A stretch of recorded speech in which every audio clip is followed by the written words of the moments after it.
my friends.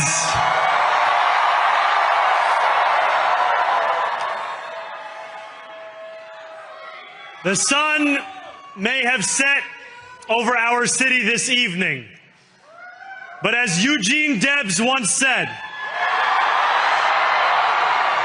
I can see the dawn of a better day for humanity. For as long as we can remember, the working people of New York have been told by the wealthy and the well-connected that power does not belong in their hands. Fingers bruised from lifting boxes on the warehouse floor, palms calloused from delivery bike handlebars, knuckles scarred with kitchen burns. These are not hands that have been allowed to hold power. And yet, over the last 12 months, you have dared to reach for something greater.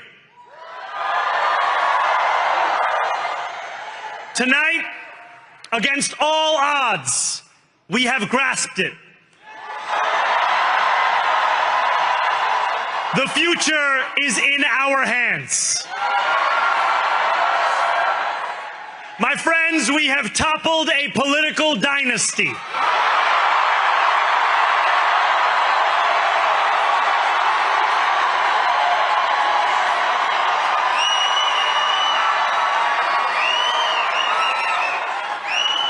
I wish Andrew Cuomo only the best in private life.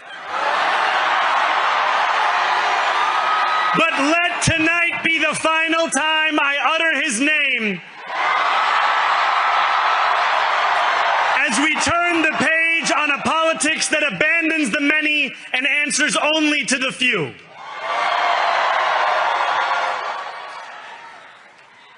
New York, tonight you have delivered a mandate for change,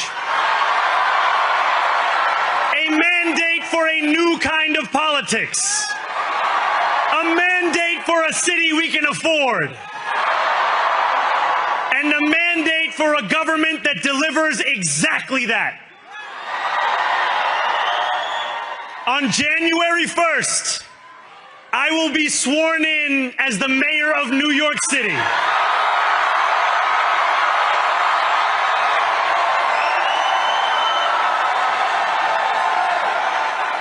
And that is because of you. So before I say anything else, I must say this. Thank you. Thank you to the next generation of New Yorkers who refused to accept that the promise of a better future was a relic of the past. You showed that when politics speaks to you without condescension, we can usher in a new era of leadership. We will fight for you because we are you. Or as we say on Steinway, ana minkum wa ilaykum.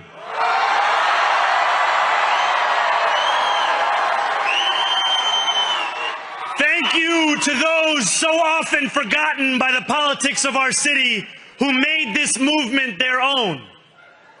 I speak of Yemeni bodega owners and Mexican abuelas, Senegalese taxi drivers and Uzbek nurses, Trinidadian line cooks and Ethiopian aunties. Yes, aunties. To every New Yorker in Kensington and Midwood and Hunts Point, know this. This city is your city, and this democracy is yours too. This campaign is about people like Wesley, an 1199 organizer I met outside of Elmhurst Hospital on Thursday night. A New Yorker who lives elsewhere, who commutes 2 hours each way from Pennsylvania because rent is too expensive in this city. It's about people like the woman I met on the BX33 years ago, who said to me, I used to love New York, but now it's just where I live. And it's about people like Richard, the taxi driver I went on a 15-day hunger strike with outside of City Hall, who still has to drive his cab 7 days a week. My brother, we are in City Hall now.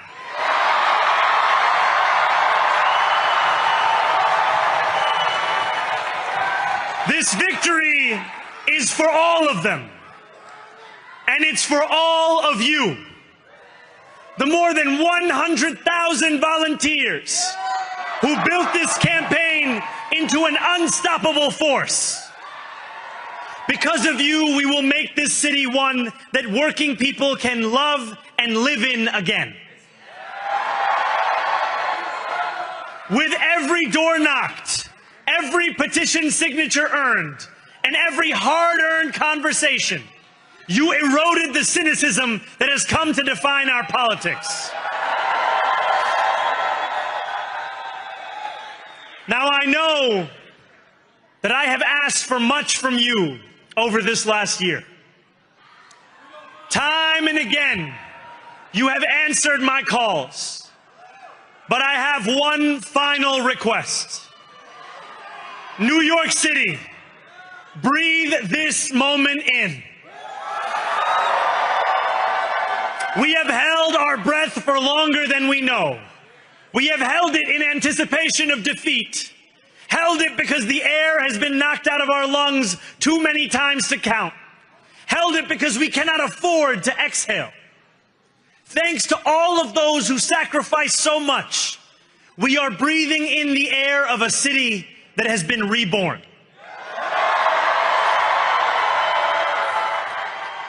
To my campaign team, who believed when no one else did,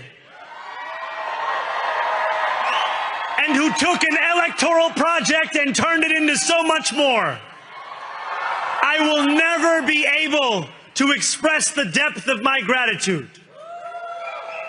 You can sleep now. To my parents, Mama and Baba, you have made me into the man I am today. I am so proud to be your son. And to my incredible wife, Rama,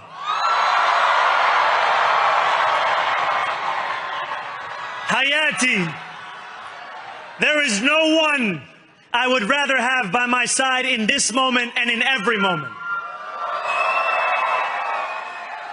To every New Yorker, whether you voted for me, for one of my opponents, or felt too disappointed by politics to vote at all, thank you for the opportunity to prove myself worthy of your trust. I will wake each morning with a singular purpose: to make this city better for you than it was the day before. There are many who thought this day would never come, who feared that we would be condemned only to a future of less, with every election consigning us simply to more of the same. And there are others who see politics today as too cruel for the flame of hope to still burn. New York, we have answered those fears. Tonight we have spoken in a clear voice. Hope is alive. Hope is a decision that tens of thousands of New Yorkers made day after day, volunteer shift after volunteer shift, despite attack ad after attack ad. More than 1 million of us stood in our churches, in gymnasiums, in community centers, as we filled in the ledger of democracy. And while we cast our ballots alone, we chose hope together. Hope over tyranny. Hope over big money and small ideas. Hope over despair.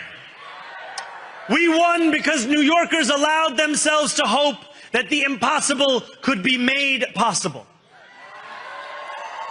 And we won because we insisted that no longer would politics be something that is done to us. Now it is something that we do.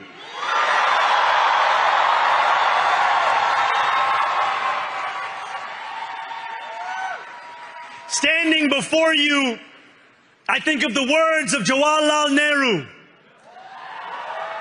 A moment comes but rarely in history when we step out from the old to the new, when an age ends and when the soul of a nation long suppressed finds utterance. Tonight we have stepped out from the old into the new. So let us speak now with clarity and conviction that cannot be misunderstood about what this new age will deliver and for whom. This will be an age where New Yorkers expect from their leaders a bold vision of what we will achieve, rather than a list of excuses for what we are too timid to attempt. Central to that vision will be the most ambitious agenda to tackle the cost of living crisis that this city has seen since the days of Fiora LaGuardia.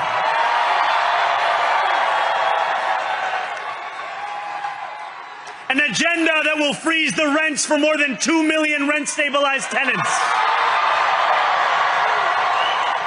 Make buses fast and free. And deliver universal childcare across our city. Years from now, may our only regret be that this day took so long to come.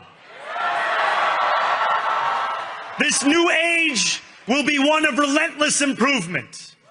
We will hire thousands more teachers. We will cut waste from a bloated bureaucracy. We will work tirelessly to make lights shine again in the hallways of NYCHA developments where they have long flickered. Safety and justice will go hand in hand as we work with police officers to reduce crime and create a department of community safety that tackles the mental health crisis and homelessness crises head on. Excellence will become the expectation across government, not the exception. In this new age we make for ourselves, we will refuse to allow those who traffic in division and hate to pit us against one another. In this moment of political darkness, New York will be the light. Here, we believe in standing up for those we love. Whether you are an immigrant, a member of the trans community, one of the many black women that Donald Trump has fired from a federal job, a single mom still waiting for the cost of groceries to go down, or anyone else with their back against the wall, your struggle is ours too. And we will build a city hall that stands steadfast alongside Jewish New Yorkers and does not waver in the fight against the scourge of anti-Semitism. Where the more than 1 million Muslims know that they belong. Not just in the 5 boroughs of this city, but in the halls of power. No more will New York be a city where you can traffic in Islamophobia and win an election.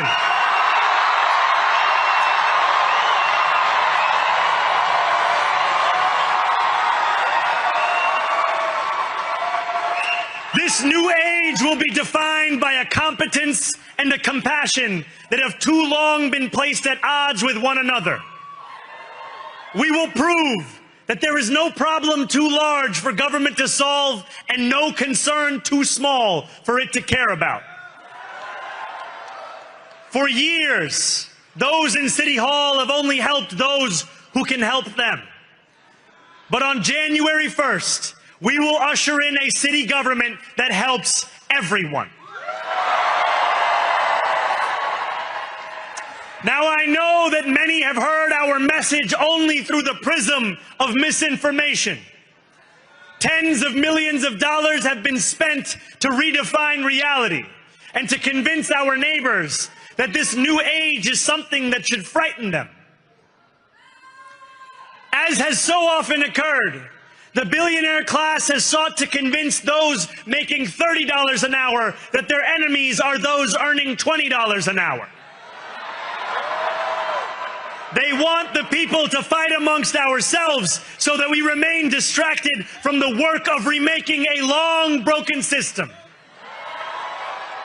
We refuse to let them dictate the rules of the game anymore. They can play by the same rules as the rest of us. Together, we will usher in a generation of change. And if we embrace this brave new course, rather than fleeing from it, we can respond to oligarchy and authoritarianism with the strength it fears, not the appeasement it craves. After all, if anyone can show a nation betrayed by Donald Trump how to defeat him, it is the city that gave rise to him.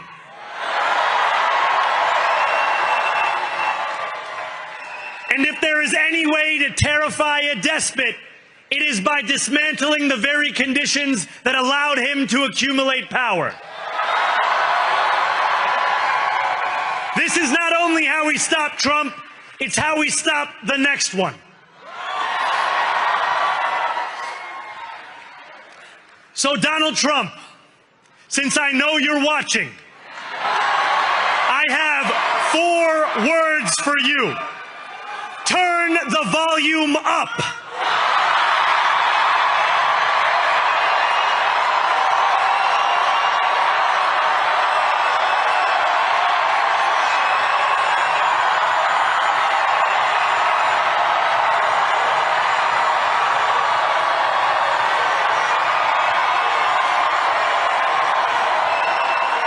We will hold bad landlords to account because the Donald Trumps of our city have grown far too comfortable taking advantage of their tenants.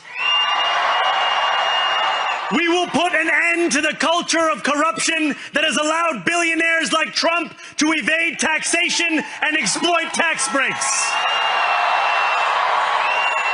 We will stand alongside unions and expand labor protections because we know, just as Donald Trump does, that when working people have ironclad rights, the bosses who seek to extort them become very small indeed. New York will remain a city of immigrants, a city built by immigrants, powered by immigrants, and as of tonight, led by an immigrant.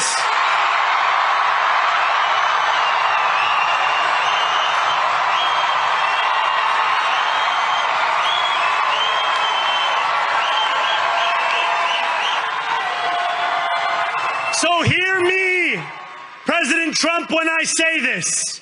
To get to any of us, you will have to get through all of us.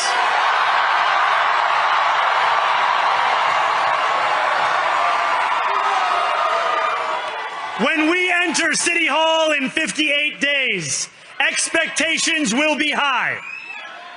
We will meet them.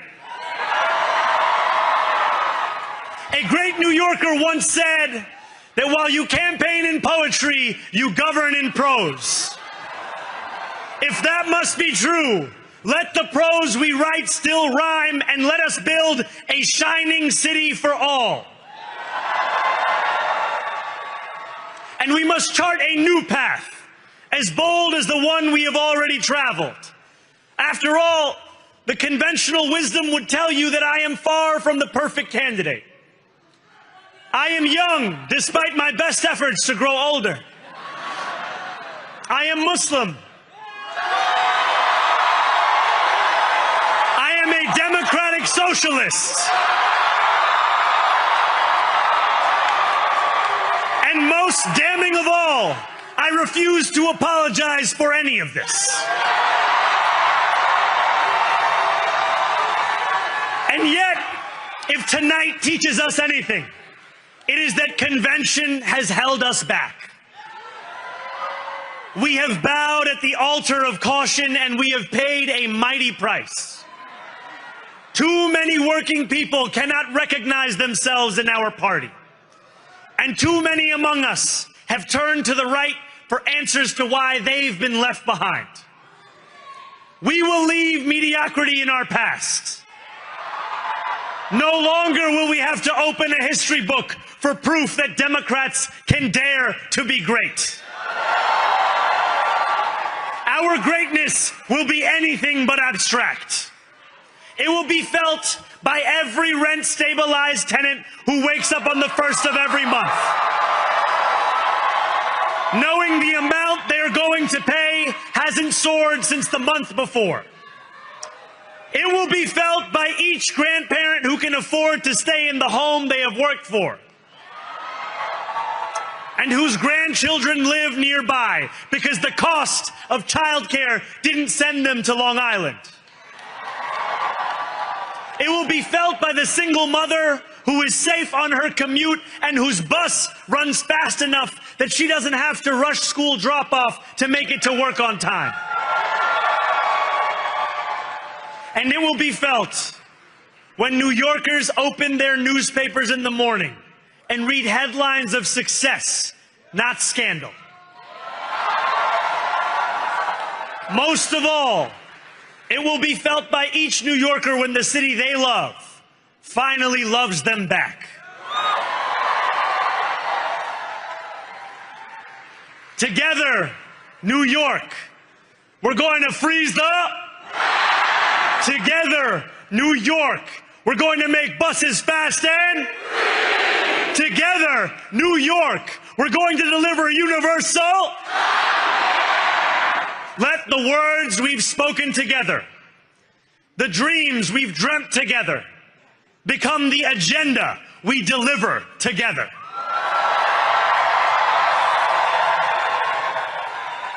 New York, this power, it's yours.